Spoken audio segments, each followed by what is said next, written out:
In this video, we're going to cover how to take the character that we modeled and rigged and import it into Unity, the game engine, and program it to walk around. So, for example, we have the character walking, and then when you stop pressing the up button, he stands and idles and stands there.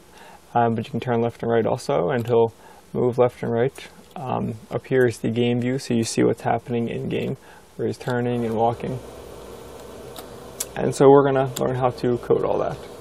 Alright, so let's start off with, let's open a new Unity file. So whether you click the icon in the start menu that loads it, or you click new project, you'll get a window like this that pops up. And it's going to ask you where do you want to save your file to. So I'm going to go browse, and let's say I'll put this on the, let's say, desktop, make a new folder, and call it Unity Demo. Open the folder, and the rest of the settings should be fine. So we'll press create, and don't save this one.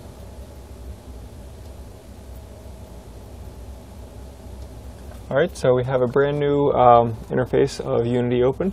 If we press play, the play button right here, you'll notice that it turns blue, so we're in play mode and nothing else happens because there's nothing in our scene. So we know it's up and working. Over here we have the game view, so it shows what we're seeing in the game. This is your scene view, so it shows the scene, not necessarily what it'll look like in a game though. And over here is two extra windows I've already opened. I'll explain that a little bit later, but you can move these tabs around, you can grab them, pop them out if you want, pop them into place, rearrange them however you want. Over here is the inspector, which will show all the different attributes of the objects we click on. And then over here is hierarchy, which is what's in the scene, and project is everything that's used to build the game. So whether it's in the specific scene, or I guess you could say level, this is the entire project. And you could have it looking a little bit different. If you have, like, say, 2 columns, you might see this, or you can set it to 1 column, and you'll see this.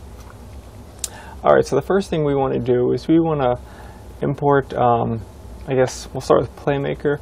Playmaker is a visual scripting, so you don't have to type the code in with all the syntax. Playmaker can be found on the Hutan Games website. Unity is free, but Playmaker does cost extra. It's a third-party software that adds to Unity, and it's a visual scripting kind of way. So if you click on this, it's 50% off. It usually is. So if you just click on this, you can either buy it from the actually you can buy it from the asset store in Unity, or you can buy it here. So it's $45. So we'll be using this for the demo, but I guess if you wanted to use it in the school's classroom, you could do that also, so you wouldn't have to purchase a copy of Unity or Playmaker here. So we'll jump back into Unity, and I already have it installed and downloaded, but if you're buying your copy, you would want to put it in this folder right here. So if you backtrack through all of this, basically it's going to be in your C drive, either program files or x86. And then scroll in here, you'll see Unity, and then Editor, and then Standard Packages, and here's where you drop it in. I put it in its own folder, so I have the Playmaker file in here. And we also want to download an animator's action, so we have extra control for the animations. So if we go back to the website, under Manual, we can go over here to Add-ons. And the add-ons that we grab, we want to be able to use the Mechanism Animator. So we click on this one, and then Playmaker Animator Action. So you click this and download this and add that to the file. So over here we have Playmaker file where it has the animator actions already added to it. And so both these are in here. So now when I go over to Unity and I press Assets, Import Package, they're already sitting right here. Otherwise you'd have to go click this one and find them on your computer, but since it's already in that folder, it's easier to find. So the first thing I want to import is Playmaker. And this usually takes, let's say, a few minutes. My computer's a little bit quicker, so maybe it'll take 30 seconds to a minute. So that disappears, and then it asks you to import all these different things. So we're just going to say yes, import all of it. And again, it depends on the speed of your computer. This could take a while.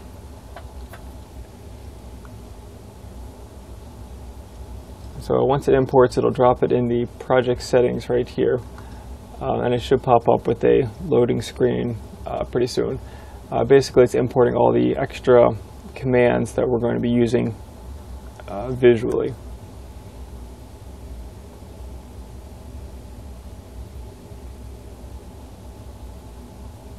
So while that's loading, let me jump back over to Maya. So the last part we left off with the character, we have the character here. We already have him animated, so we can press play and we can see him walking through the scene, or walking in place basically. So to export him as a quick review, I think this should be in the previous video also. Oh, Unity's almost done. Alright, so we want to unlock the 2 reference layers because we want to be able to grab the polygons also, and not just the lines. We don't want to add these lines only to Unity. We want to add the polygons also. So unreference these 2 layers, or whatever layer you have them on, and now you can select the polygons with the character. So we're going to grab everything in the scene, go File, Export Selection, and we're going to change the Maya to FBX. If you don't see FBX right here, it might not be defaulted, so go to Window, Settings and Preferences, and Plugin Manager, and then scroll all the way down to towards the bottom. Actually, I guess Maya 2015 has it towards the bottom. Mine is somewhere here. So Maya FBX. So you want to make sure it's loaded, and you click auto load so it loads every time you load Maya. So this way you'll have FBX loaded. So I'll close that out. So we'll go File, Export Selection, and set it to FBX. And while we're on FBX, you want to make sure you're exporting the animation with it, so check that. And you want to bake the animation. This will take all these red key lines and bake it into the model. This way it'll be animatable when you get to the game engine, and kind of keep the other settings the same way. Don't really mess with those too much. So animation and bake animation is mostly what you need, and put a name for it and export it, and I've already done that, so I don't need to do that again. So I've exported them right here. I made an idle and a walk cycle, so I have those 2, and I also have a blank character that has no animation on him. You don't necessarily need a blank character, but I'll incorporate one anyway. So jump back to Unity, and we have here the Playmaker has added its folders to be usable in the game engine now. So let's add one more thing, import package. We need the Playmaker animator actions, so I'm going to import this. It's usually a lot faster, it's a much smaller file size. Playmaker itself does take a while to import. Alright, so we have a new file open, we have all of our settings already in here now. Now we want to start importing our characters. Actually, before we do that, notice how it has a red error issue down here, and if I were to try and press play, it's going to say all compile errors have to be fixed. So before we start doing anything else with the game and try and import assets, let's try and make sure it actually plays again before we start having too many things to worry about fixing. So if you click down to this bar, status bar, where there's a problem, it'll pop up and highlight in yellow what the problem is right here. So if we expand this out, it's basically saying this controller, animator controller, is obsolete. So if it's obsolete, the easiest thing to do is just delete it out. So I'm going to grab this one. What it's saying, get animator is controlled, right there, get animator is controlled. Click on this and press delete and delete it out. And because it's deleted out, it's no longer an issue. So we're going to press play and make sure it works. And it highlights in blue, so the game is running, there's no errors, so we're good to go. So I'm going to scroll back up here and minimize that folder to make it a little bit cleaner, and we're ready to start bringing assets in. So we go over to here at Assets, and we can import the, actually, we want to import a new asset, and you can grab it from the folder, but you can only do one at a time, so it might just be easier to open the folder and take all 3 of these at once and drop them in here. So this way you can import it either way. So either you can import from the assets over here or just drag and drop into the project folder. So once we're in here now, we want to start putting the character, or before we put the character in the scene, we want to change some settings. So I'm going to go to, let's say, the first animation, the idle one, and over here we have some settings. So I guess a quick example, if I do take this character, just the demo character, you could take either or of the animation ones and bring them in, but I'll just use this one. It doesn't matter which one you bring in, and drop it in the scene. You notice that he's like microscopically small, and the reason he's so tiny is because if I click on this, his scale factor is set to 0.01. If I set that to 1 and then go scroll down here to apply, he'll turn out to full size again.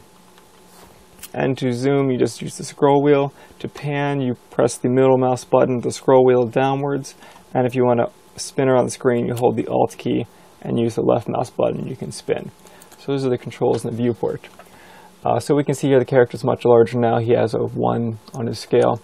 We're going to jump over to rig, and because this particular guy has no animation, I'm going to set it to none.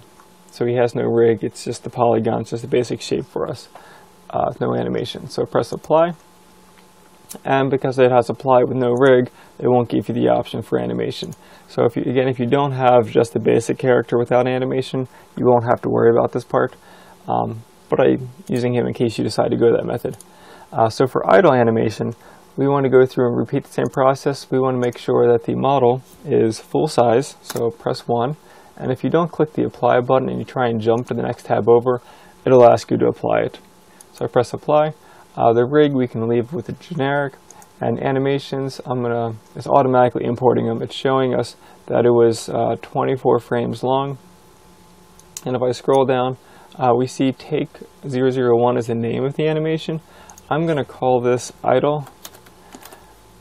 This way, when I'm sorting through animations, I know which one it is, because they'll all be called take 001 and I won't know the difference. So this one's idle, and I want the idle to loop. So I'm going to click loop time, loop pose. This way he'll keep breathing in and out and won't just play at once. So scroll down to the bottom and click apply. We'll do that one more time to the walk cycle. So click the walk, loop and loop. Scroll up, and I want to call this one walk. And jump over to the model, which will automatically apply the other ones. Set the scale to 1. And again, rig is fine with generic. Alright, so we've adjusted our animations, so now we have animations on the character, and it actually plays and shows you what the animation is if you clicked on the animation file. So if I go to walk and press play, you can see the guy walking. So it gives you a little preview of what you're looking at. Alright, so we got the character in here. If I click on the character in the scene, and we go to hierarchy tab, we can see that the character's right here. We want to add, when we click on the character, we want to add the animation to him. If I press play at the moment, nothing's happening, so it is in play mode, but nothing's moving because he has no animation. Whether I picked the one with the animation or the static one, there's nothing happening.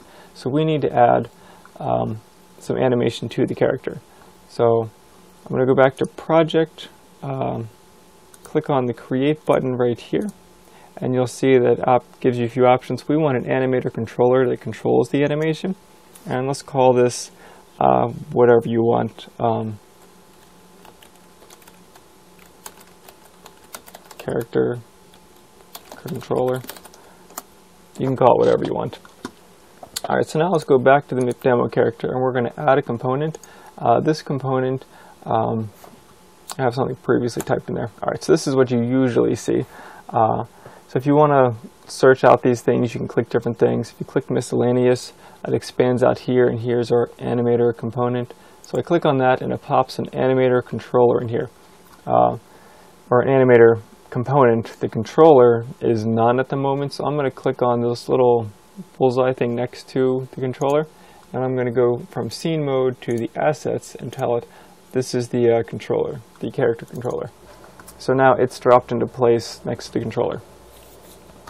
If I jump over to the animator tab, and if for some reason you don't have an animator tab, let's say I pop this out and close it, so you don't have an animator tab anywhere, go over to window and animator tabs right here. So you click on this one and it pops it in here. I'm going to move it up to here where it's easier to see.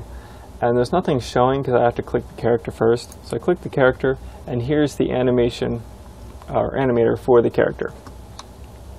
And then you can pan the screen with the middle mouse button.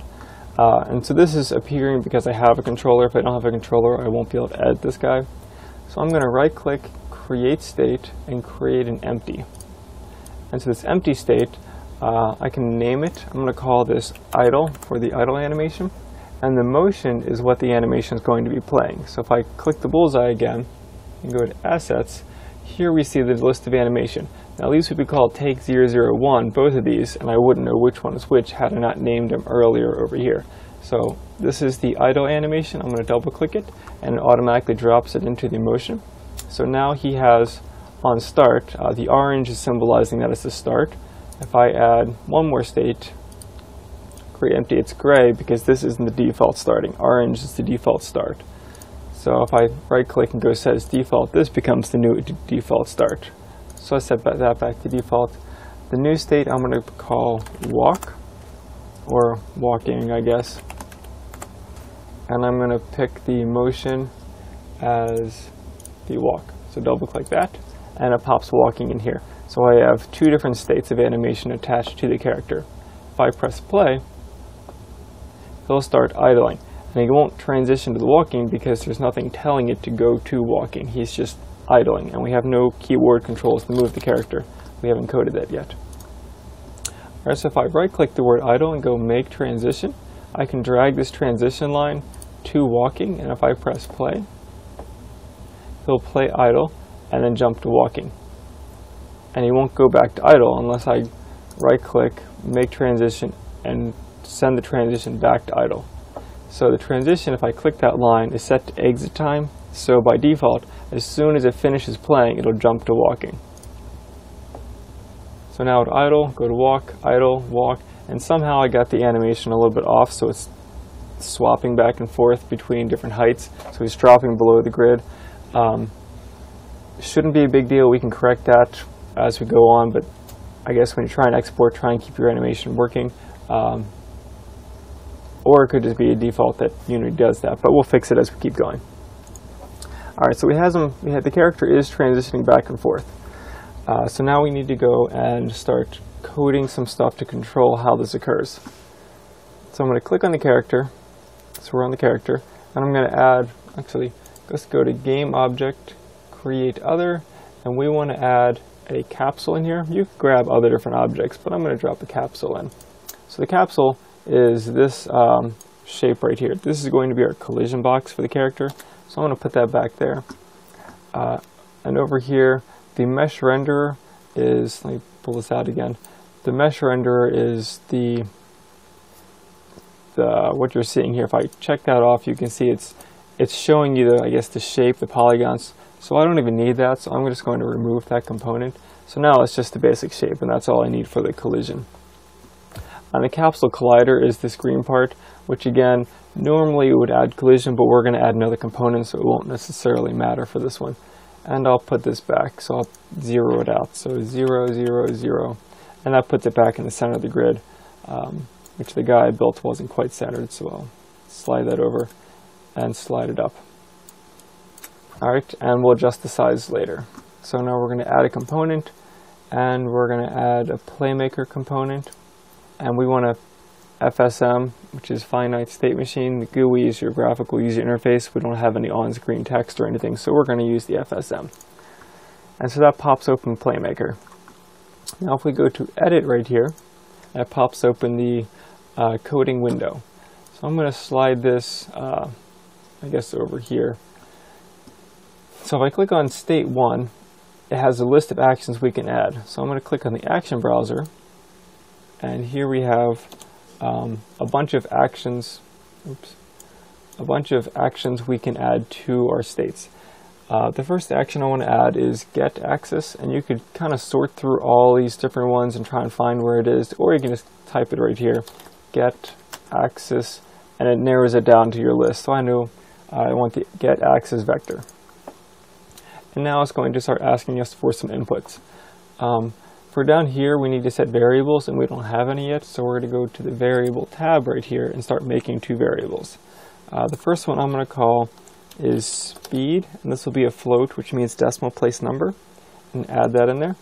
And then click off the blue one, so it's somewhere else.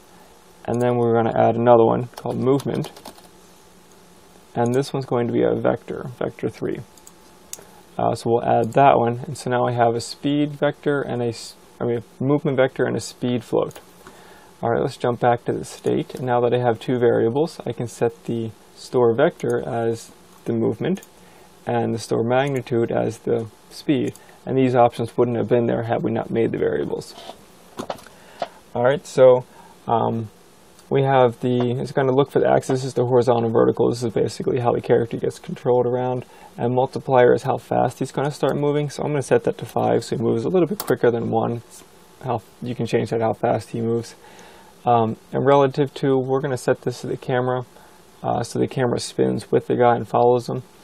So I'm going to set this to scene and find main camera right here.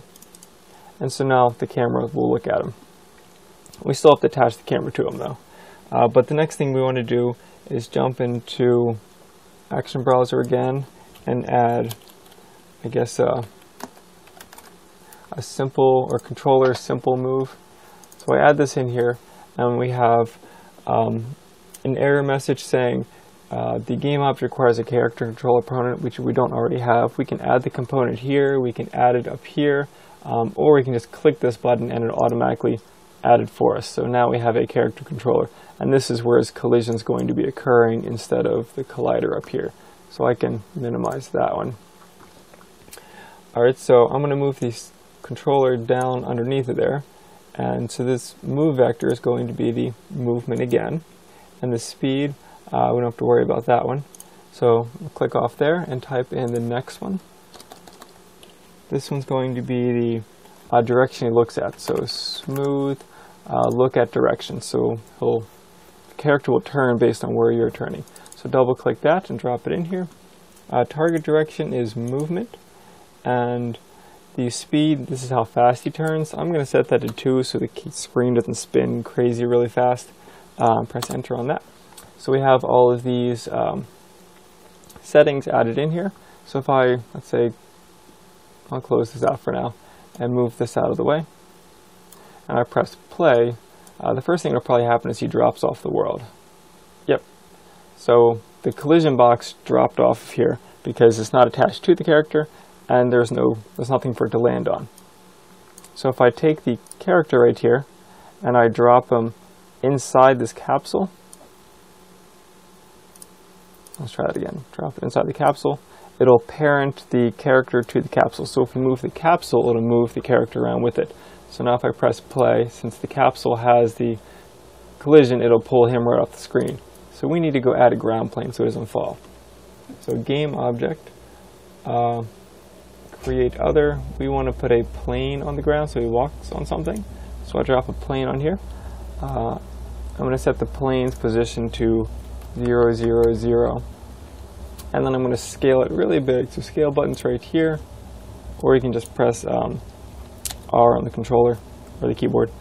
Grab this and make it really big so he has some room to walk around on.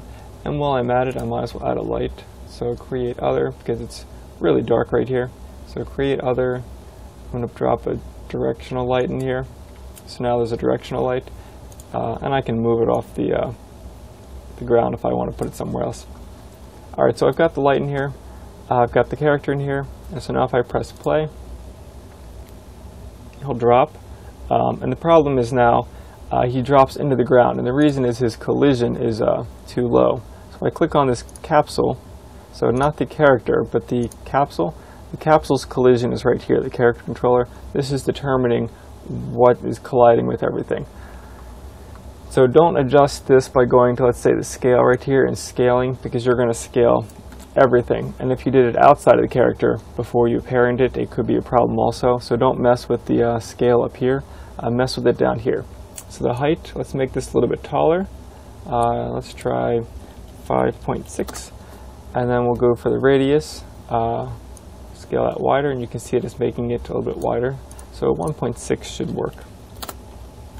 So if I look at the character now, you can see that we have the collision basically around the majority of him, and you can adjust your collision to whatever you want. It should probably be a little bit higher though, because it looks like it's dipping through the ground plane. So I'm going to adjust that right here, so set the Y to something a little bit taller, maybe 0.24, so the screen collision is just above the ground plane, so it's not going to fall through it. So now if I press play, he'll drop. Oh, he's already on the ground, but he'll be standing there and moving. So the reason the animation isn't switching anymore is because, let's close that. It's because he's inside of a capsule. If he was back outside of the capsule, so let's say I press play and pull him outside of the capsule, so now he's not parented anymore and I press play, the animation starts switching back and forth between the two different settings. So adding the capsule seems to fix the animation issue. So if I press play now that it's parented, you can see it's dented inwards. It's playing. Also, we should have the ability to start moving the character around. So if I press forward on the keyboard, he starts moving forward. And if I turn left and right, he starts turning. The camera isn't attached to him yet, so he's walking off screen and it's not following. So let's pause that, and let's take the camera also, and let's drag that on top of the capsule. And now the capsule is controlling the camera and the character. And while I'm at it, let's grab the word camera and change where the camera is sitting. So I'm going to pull this up and spin the camera. Actually, pull the camera up. Let's rotate the camera down a little bit. And so what I'm seeing here is what I'm moving here, but I'm seeing it up here. So maybe over here some more. Maybe let's move it a little higher and then rotate down. So this is what I'm seeing when I play the game now. And the camera is parented to him, so it'll move with him now. So if I press play, I get to watch him move here. So he's moving, and he turns, and I can walk over to the edge.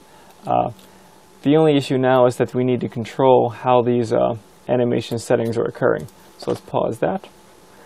And let's pull up let's go back to the capsule, which has the Playmaker on it. And we'll go to Edit and pull this up, go to State 1, and we need to control the animation. So I'm going to go add one last action, and this one's going to be called Set Animator Float. So we're going to set the animator float. Double click that to get it in there. And we need to set the parameter, the speed parameter, with the value of, and we've already defined the value up here. We've already said that the store magnitude, when we press forward and left, is storing the velocity he's moving at as speed, and that's a variable over here. So that changes every time we use the keyboard. So we're going to use that speed variable as the value, but we can't change it because it's asking for a number. So we're going to click this little use variable option, and now we can pick the speed variable. And this word speed I typed here isn't the same thing. I can call this something else if I wanted to. It doesn't matter. And I want to do this every frame. So what this is doing is it's taking the game object. In this case, yeah, it should work this. It's taking the speed of the character moving and storing it as the speed of a parameter, which we haven't made yet. And parameter is right here. If you're using Unity 5, it's probably going to be up on the left side somewhere over here, and you have to click on the parameter settings. And this is version 4.5 or somewhere around there. So click the parameter plus button, and we want to make a float because we just added a set animator float. So make a float value, and it has to be spelled the exact same way, letter for letter, uppercase, lowercase, the exact same way you spelled it here has to be the way you spelled it here. So this is what this word is. All right. So now that we have the speed variable, now we can use it. So I'm going to click on the transition from idle to walk and say, instead of exit time, I want speed. So for the speed, if the speed is greater than 0.1, then it'll go to walking. And to go back to idle, we need to say if the speed of the character is less than 0.1, it'll go back to the idle state. So in this variable that's controlling how fast he's moving is set by the speed of the character. So if I close this out now and press play, alright, he should be moving. The problem is it's not switching to walking because we have to change one more setting. So we go back to the capsule, open Playmaker, go back to state 1, and we do need to set the use owner to specify game object, because the user and the owner at the moment is the capsule and not the character. The character is the one that has the animation controller, not the capsule. So we need to tell it set the not the idle, not the walk. Or I dropped the game character in there, so we need to have the demo character. You can also, actually it's probably better to grab them from the scene, not the assets. So demo character is the one that's sitting in the scene, that's the one that has the controller on it, so double click that. So this hit animator float is for the demo character. So now I close that out, press play, and the speed of the character should control the animation. So as I walk forward, he starts walking forward, and when I let go, it jumps back to idle. So if I turn, he can start walking whichever direction, and you can again adjust the speed of the character however he's walking. So if he's walking too fast, or his feet are sliding too much, you can go back to the Playmaker window, and let's say I set the multiplier to, let's say, 1, and it's giving me a warning that I'm in play mode, so any changes I make while I'm in play mode get erased when I turn off play mode. So this is more of a testing way, so you're not really messing anything up. So now, actually it's not actually affecting it. So let's turn off play mode, try this again. So edit, so set the multiplier. Actually it did work, because he was moving really slow. So you can see he's moving really, really slow, and his feet are just sliding all the time. So yeah, set this back to 5, and now he should be moving a lot faster. And if I want to go even faster, I can set this to 10. And you can see he's really moving fast.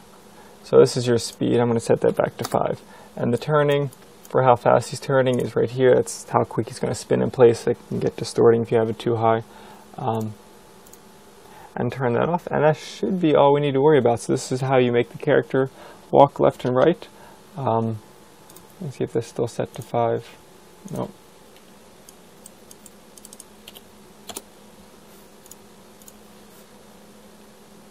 Alright, let's expand the window out. So end result, we have a character who can walk across the screen, and he only walks when we press forward on the controller. And the camera at the moment is set to behind him, so it follows him. And that should be it for this.